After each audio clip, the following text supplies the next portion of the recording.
बिस्मिल्लाहिर्रहमानिर्रहीम। अस्सलाम वालेकुम स्टूडेंट्स।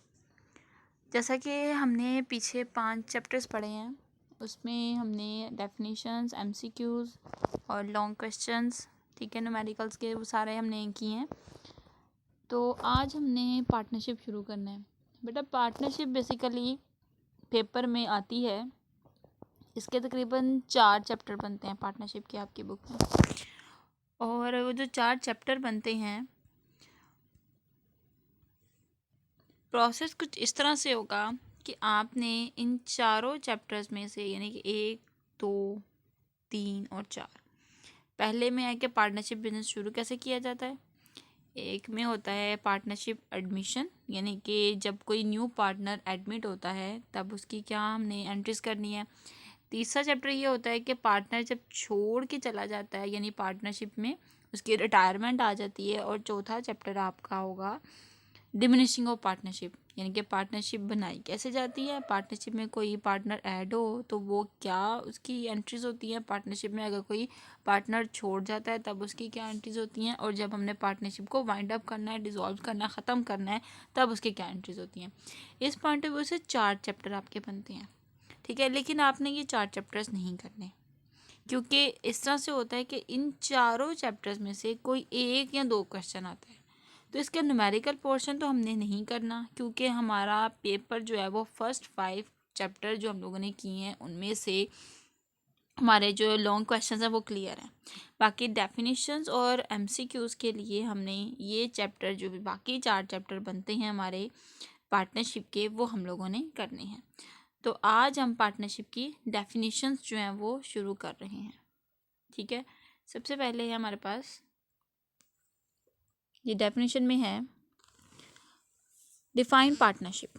पार्टनरशिप क्या होता है ये आप लोगों ने जो प्रिंसिपल ऑफ कॉमर्स है पार्ट 1 में जो आपने बुक पढ़ी है उसमें भी आपने इसके बारे में पढ़ा है कि पार्टनरशिप हमारे पास क्या होती है। फुल डिटेल में हमने इसका पूरा चैप्टर जो है वो पढ़ा था।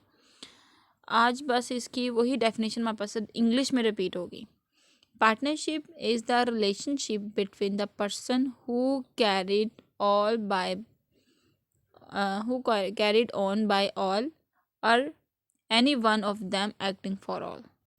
इसका मतलब ये है कि पार्टनरशिप एक ऐसा रिलेशन है टू पार्टनर्स, टू पर्सन्स के दरमियान जो कि अपना बिजनेस में पैसा लेकर आते हैं, यानी कि वो पैसा जो है वो कारोबार में लेकर आते हैं। कैरिड मतलब उस कारोबार को चलाते हैं और उनमें से जो है वो कुछ एक्ट करते हैं, यानी कि कारोबार में अपना एक्टिवली काम करके तो कारोबार में मुनाफा पहुंचाते हैं और आपस में एक रेशो जो है प्रॉफिट की वो आपस में डिस्ट्रीब्यूट कर लेते हैं।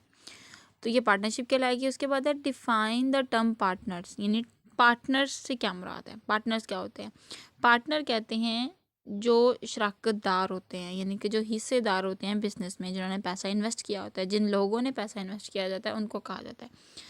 The person who have enter in a partnership are individually, यानी कि वो पर्सन जो कि अपने कारोबार में एंटर करते हैं, ठीक है ना, काम को एंटर करते हैं या अपने आप को एंटर करते हैं बिजनेस में, ठीक है, वो पार्टनरशिप कहलाते हैं। यानी इंडिविजुअली यानी फर्दन, यानी अकेला बंदा जो पार्टनरशिप में ऐसा काम करता है वो पार्टनर कहलाता है। What is the term by firm. Firm से क्या मुराद है। कोई भी जो हम कारोबार करते हैं उसको बिजनेस कहते हैं, लेकिन कोई कारोबार अगर लोग इकट्ठे होकर मिलके एज अ पार्टनर काम करते हैं तो ऐसी पार्टनरशिप को फर्म का नाम दिया जाएगा। The person who have enter into a partnership are collectively are called firm, यानी कोलेक्टिवली जो लोग होंगे पार्टनरशिप में वो एक फर्म कहलाएगी और इंडिविजुअली देखा जाए तो उसको पार्टनर कहा जाएगा, ठीक है। और पार्टनरशिप के बिजनेस को फर्म कहा जाएगा। उसके बाद है what is the meant by general partnership. General partnership से क्या मुराद है। The kind of partnership under which the liability of all partners is unlimited is term as general partnership, यानी कि पार्टनरशिप बिजनेस में जिन पार्टनर्स की लाइबिलिटी अनलिमिटेड होगी उनको जनरल पार्टनरशिप कहा जाएगा। अब यहाँ पे अनलिमिटेड लाइबिलिटी से क्या मुराद है? अनलिमिटेड लाइबिलिटी से मुराद ये होता है कि हम कहते हैं कि यानी कारोबार में ऐसा होता है कि बहुत से लोगों ने कर्जा लिया होता है। अब कभी ऐसा होता है कि बिज़नेस ऐसे मुकाम पे पहुंच जाता है कि उसके पास पैसा बिल्कुल नहीं होता कि वो अपने कर्ज़ों की अदायगी कर सके।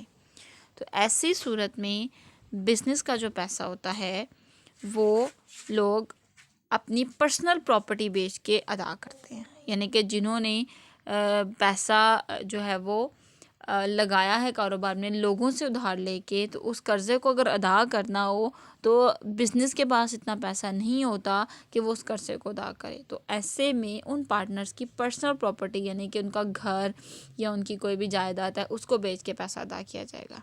यानी इंसॉल्वेंसी हो जाए, दिवालिया हो जाए बिज़नेस, तो उनके कर्ज़े को उतारने के लिए हम जो है वो बेसिकली क्या करते हैं, अपनी पर्सनल प्रॉपर्टी को बेचते हैं। तो ऐसे लोग जो अपनी पर्सनल प्रॉपर्टी को बेच के काम करते हैं या कर्ज़ा उतारते हैं, तो उन लोगों को अनलिमिटेड लाइबिलिटी के तौर पे माना जाता है। तो ये पार्टनरशिप एक ऐसा पार्टनरशिप बिजनेस है जिसमें देखा जाता है कि कारोबार जो है दिवालिया होने की सूरत में क्या उनकी पर्सनल प्रॉपर्टी तो नहीं जाएगी। ये जनरल पार्टनरशिप बिजनेस कहलाता है। मतलब कि बाज़-औक़ात ऐसा होता है कि एक कारोबार है, एक आदमी है, उसने कर्ज़ा लेके कारोबार शुरू किया है, ठीक है। अब उसने जो है वो कहा है कि मैं कर्ज़ा आने वाले वक्त में अदा कर दूंगा, लेकिन वो आने वाले वक्त में कर्ज़ा अदा नहीं कर सकता। कोई ऐसा होता है कि उसके पास पैसा होता ही नहीं कि वो कर्ज़े को अदा कर सके। तो ऐसी सूरत में फिर वो क्या करेगा, अपने बिज़नेस को बेचेगा, तब कर्ज़ा अदा करेगा। तब भी कर्ज़ा ना अगर अदा हो सका या थोड़ा बहुत रह गया, या उस कर्ज़े से हमारी जो उस बिज़नेस को बेचने से जो पैसा है उसको बेच के अगर हमारे पास नहीं जो है वो कर्ज़ा तब भी अदा नहीं हुआ, तो हम अपने घर को बेच देंगे। तो घर को बेचने के दौरान क्या है कि वो उस आदमी की पर्सनल प्रॉपर्टी है, ठीक है, अपनी अपनी प्राइवेट प्रॉपर्टी है, उसको बेच के जो है वो कर्जा उतार है। तो ऐसे पार्टनर को जो है वो जो जनरल पार्टनरशिप बिजनेस है उनको यही कहा जाएगा कि वो लोग जो अपनी लाइबिलिटी अनलिमिटेड रखते हैं वो जनरल पार्टनरशिप कहलाती है।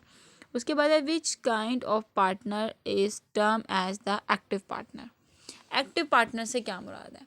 आप लोगों ने इंट्रोडक्शन टू कॉमर्स में जो है वो प्रिंसिपल ऑफ कॉमर्स में पढ़ा था कि 2 तरह के पार्टनर्स होते हैं। उसके पार्टनर की बहुत सी टाइप्स पढ़ी थी, उसमें एक एक्टिव पार्टनर के बारे में पढ़ा था। एक्टिव पार्टनर से मुराद वो वाला पार्टनर होता है जो कि कारोबार करता है, एक्टिवली सारी मैनेजमेंट को देखता है। कुछ ऐसे पार्टनर्स भी होते हैं जो कहते हैं मुझसे पैसा ले लो, अपने कारोबार में लगा लो, और अगर मुनाफा होगा तो मुझे भी दे देना।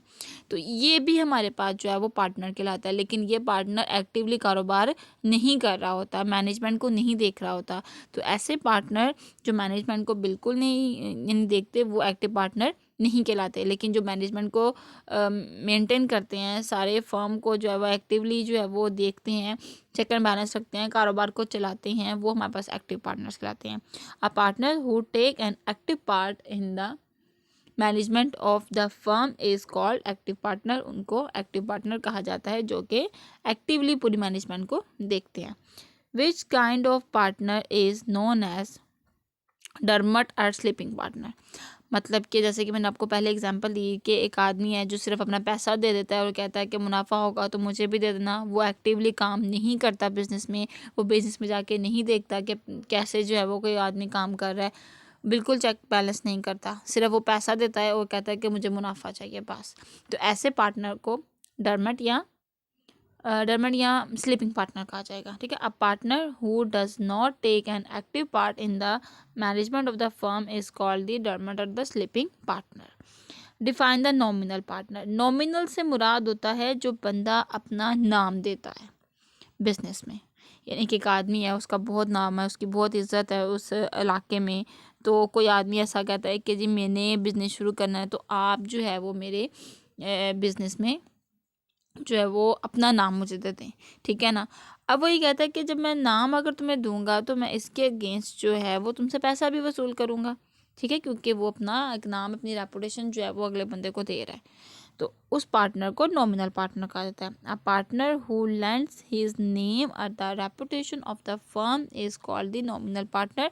ऐसे लोगों को नॉमिनल पार्टनर कहा जाता है जो सिर्फ और सिर्फ दुनिया में ये चीज़ जाहिर करते हैं कि जी हमने जो है वो कारोबार किया है और हम जो है वो मतलब कि सिर्फ अपना नाम आगे जाहिर करते हैं।